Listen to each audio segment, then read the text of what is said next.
trigger happy police, or were they just doing their job to protect the public trust? This is a tragic story about a young boy in Langley who was shot and killed by RCMP on February 9th of this year, 2025. What makes it tragic is the boy is autistic. He was born with XYY syndrome. And the combination of these things caused him to be it could be irrational, poor decision making, not capable of being able to manage or understand multiple inputs at the same time, i.e., commands coming from multiple police officers telling him to drop the gun. So what happened was his mother speculates that he took a pellet gun from their home and was out in the neighborhood to make a silly video, is what she says. Now, there are a number of oddities in the story. You would think if you lived on a block in a neighborhood, as a neighbor, you'd probably understand that that neighbor has a child with special needs. And, perhaps as a neighborly duty, if you see their child wandering around the neighborhood with a gun, you might want to give the parents a heads up. But I don't know why or how that works, or if anybody even seen the boy. But in any event, how he ended up outside with the pellet gun to begin with, that's a fail solely on the parents' part. They know they have a son who is who is prone to making poor decisions, and was apparently fascinated by guns, this one being no different. And so there's a high risk that you got to know this as a parent. There's a high risk he's going to take that gun and do something with it, even if it is just to make a silly video. The gun was unloaded the whole time, but it's irrelevant. His father does admit that he probably forgot to lock the office door where he keeps that pellet gun. He says he always keeps the office door locked, but for some reason this time he must have forgotten. Well, okay, if it happened once, this probably wasn't the first time. So it was likely a ticking time bomb waiting to go off. The question is, why didn't you have a trigger lock on the gun? Knowing the boy knew the gun was in there, probably was a bit fascinated with it. Why not go to Canadian Tire, pick yourself up a 3-pack of trigger locks for like $8, right? It's not a huge expense. Just buy a pack of trigger locks, put it on the gun, boom, done. If you have a locking desk drawer, put it in there with a trigger lock on it. Even if you don't, you can buy these cheap little locks that will act as a sufficient deterrent to put on your desk drawer yourself. Drill a hole, put the thing in, and boom, you've now got a locking desk drawer. Put a trigger lock on the pistol or whatever it was, and you're good. So why he didn't do these are fails at the parental level, out and out. The boy should have never had access to the gun, period. Whether it was kept in a locked room is irrelevant in this case, because you can forget to lock a room. But you put a trigger lock on a gun, you put that gun in a safe place, you put it in, you could even get these little, like a plano case or something, put the gun in that, put a padlock on that, right? These are all things you can do to make sure that there is very little access to that firearm, that it makes it as difficult as possible to get to the firearm, to the point where you're completely discouraged because it's got a trigger lock on it. It's in a case with a padlock on it. It's sitting in a desk drawer with another lock on it. It's sitting in an office that's been locked. There are 4 levels there. Plus, you have to get the gun out of the house, so you could call that the 5th level of the parents watching. Hey, son, where are you going? What are you doing? Hey, Joe, where are you going with that gun in your hand? Right? So The fact that all of these possibilities weren't in play, that's a failure on the parents' part. It's ghoulish to sit here and lay blame on parents who just lost their son, but they're laying blame at the feet of the RCMP. And I don't think that's right. Their complaints were, why did they have to shoot him? Why couldn't they just taser him or beanbag him? Why aren't they better trained? Why aren't all members trained in how to deal with autistic people? I mean, why didn't they have this special training? And where does it end? As a member of law enforcement, these folks have so many things already that they have to deal with. Their lives are constantly in danger. Any simple takedown, like they pull someone over for speeding, could end up in their death. You know, grab someone off the street that looks a little shady and suspicious, just ask them what they're doing, can end up in their death. So their head has to constantly be on a swivel, and they have to be prepared constantly. And it's made it so difficult in the last few years in this day and age with all the hatred directed at the men and women in law enforcement. It's really rather disgusting. They're there by and large to protect us and serve the public trust, and people treat them like they're the enemy. Are there some bad police officers? Of course there are. I've said this before. There are bad people in everything. There are bad doctors. There are bad engineers. There are bad lawyers. There are bad everything, right? And law enforcement's no different. But again, the vast, vast majority of members of law enforcement are doing that job because they truly believe in what they're doing. They want to help, and they want to serve the public trust, and they want to protect people. That's a calling, right? They work terrible hours. I mean, yeah, the pay is decent now, but for a long time it wasn't. And in most of the United States, it's terrible. A lot of departments down there, they have to buy their own gear, their own equipment out of their own paychecks. It's not like that here. And most of the departments here are very well taken care of, which is good. They should be. It's a terrible job, and it's not for everyone. That's why I say it's a calling more than it is a job. It's simply not just a job, right? So it's like you fill their heads with all of this stuff. All right, you got to go for training to be sensitive to this racialized group, whatever that's supposed to mean. If they're black, brown, green, purple, you have to approach them differently, and you have to be sensitive to their lived experience, blah, blah, blah. You have to be sensitive to the Rainbow Coalition communities. If they identify as a purple unicorn, you have to be sensitive to that. You have to be sensitive to people who are struggling with drug abuse. You have to be sensitive to people, who are just having mental health issues. You have to be sensitive to people who are diagnosed with things like autism. Where does it end?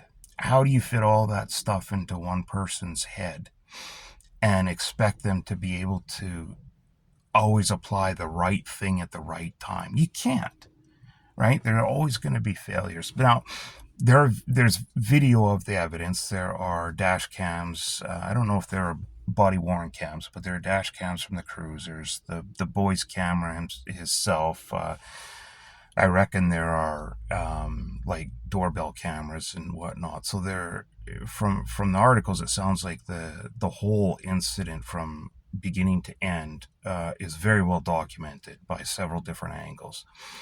And by all intents and purposes, it sounds like that the members did exactly what they were supposed to do, exactly what they were trained to do.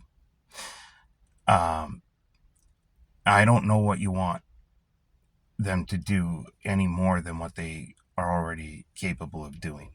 You diverted people clamor to divert a whack of their training elsewhere, their training budget. Why fund the police when you can defund the police? Right? That's for years. That's what it was, and you see that reflected. But not in this case. They still did it right by the book. They did everything they could. Like I said, at one point, the boy allegedly pointed his pellet gun at his head. And then, he was walking away, he was backing away because he was overwhelmed and he wasn't able to deal with all of the inputs coming at him rapidly. Understandable. But he made the poor decision to point that gun at the members of law enforcement. And as a result, he was shot 2 times and succumbed to his injuries. Now, did the members have to fire? Well, that's what they're trained to do. And anybody in that situation who had a gun themselves to protect themselves, their co-workers, and the general public, that has someone raise a gun at them, anyone who's being honest with themselves and had all the proper training would have done the same thing. They would have shot as well. Anyone who says they wouldn't is lying, out and out. You're either lying or you're one of those people who would lie down on the ground when someone breaks into your house and just allow yourself to be murdered because you're more terrified of fighting back and looking like an oppressive colonial settler rather than being murdered. It's more palatable for you to be murdered in your own home when someone breaks in, especially a person of color. If you're a white woman or one of these crazy people on the left, you're more okay with that than fighting back and risk being labeled racist, right? It's bizarre. But if you're a normal, functioning, reasonable, logically minded human being, and you have the proper training and the equipment, you're going to shoot that person as well. If you say no, you're lying. So, could they have gone less lethal?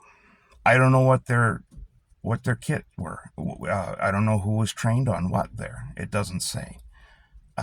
Not every member carries every less than lethal option because they're not trained in it. They're just simply not trained in it.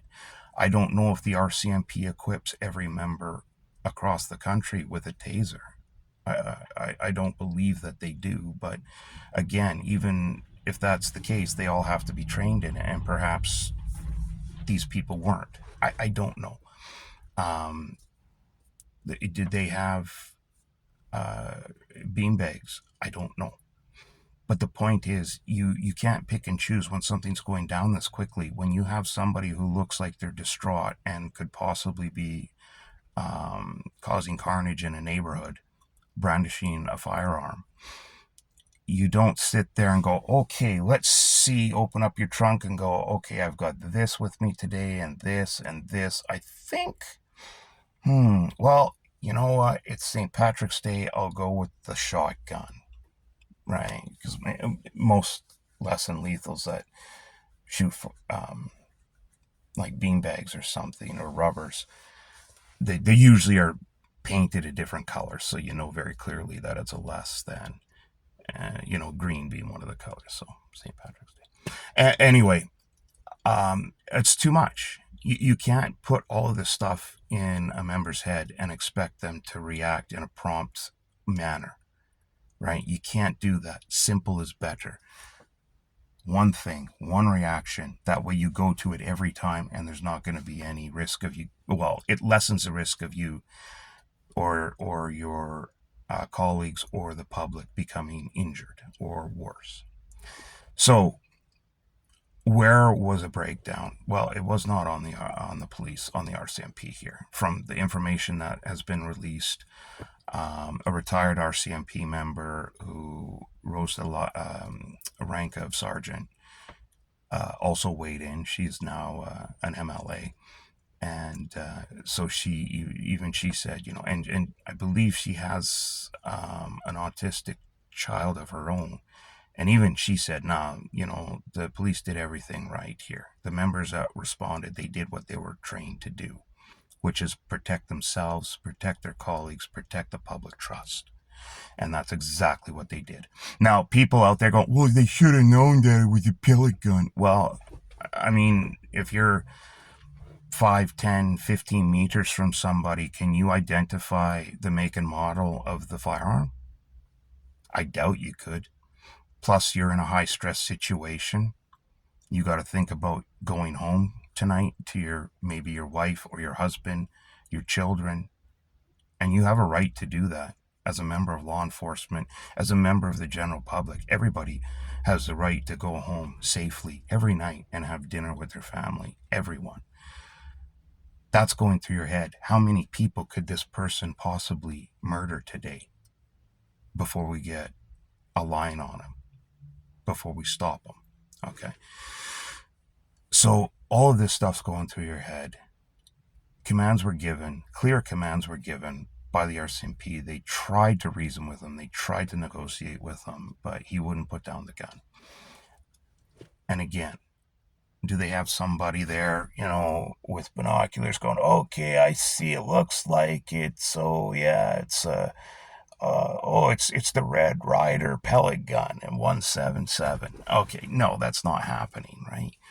And now I've referred to it as firearm a number of times. People will maybe say, "Oh, it's a pellet gun. It's not a firearm." Well, the CCC says that anything replica, pellet gun, it doesn't matter. A plastic squirt gun painted black used in a robbery, anything that is used in the manner of which a real firearm would be used to coerce or threaten somebody is considered a firearm under the Canadian Criminal Code.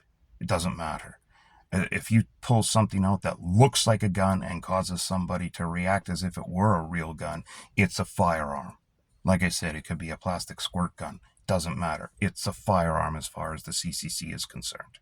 And it's no different in this case. That is a firearm. So the police can't see whether or not it's a pellet gun for sure. They can't see whether or not it's loaded. I mean, they're not Supermen. They don't have X-ray vision. So what they did the right thing. Now, you got to think about the member too that did the shooting. That poor person has to live with this for the rest of their life.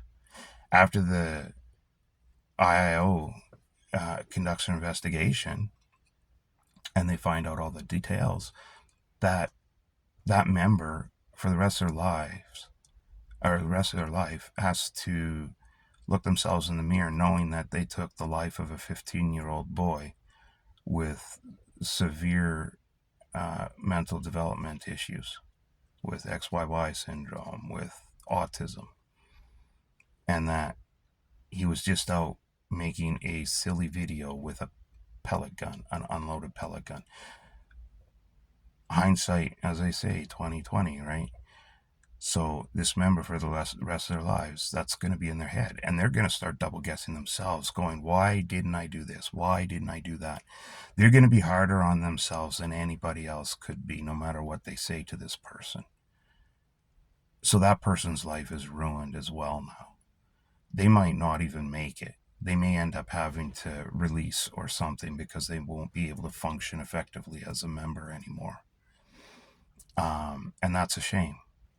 And it's all because of either incompetence or plain stupidity of the parents here. And again, it sucks to dump on parents who just lost their children. But there was nothing in the story, at least the one from CTV, that suggests that they're even remotely accepting any responsibility for this whatsoever. They've put it all at the feet of the RCMP.